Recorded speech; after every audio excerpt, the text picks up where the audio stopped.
तर 2019ला राज्यात महायुतीचं सरकार यायला हवं होतं असं शंभूराज देसाई यांनी म्हटलंय। ठाकरेंच्या काळात वर्षावरती प्रवेश मिळेल की नाही ही शंका होती असं देखील शंभूराज देसाई यांनी म्हटलं।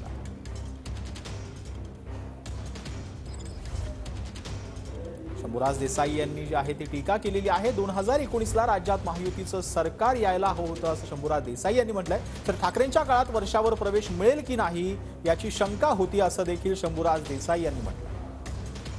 शिवसेना भारतीय जनता पक्षाचं सरकार हे 2019ला महाराष्ट्रामध्ये आलं पाहिजे।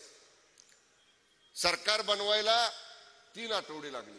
त्याला गद्दारी आमच्याकडनं नाही झाली, आम्हाला पक्षाचा आदेश पाळावा लागला आणि जे नको व्हायला होतं ते 2.5 वर्ष झालं। पण जेव्हा ते सहन करण्याच्या पलीकडे गेलं तेव्हा मग गुवाहाटी मिशन सुरू झालं। मागच्या 2.5 वर्षामध्ये त्या वर्षा बांगल्यामध्ये जायचं म्हणलं, 1 गेट 2 गेट 3 गेट प्रवेश मिळेल का नाही शंका होती।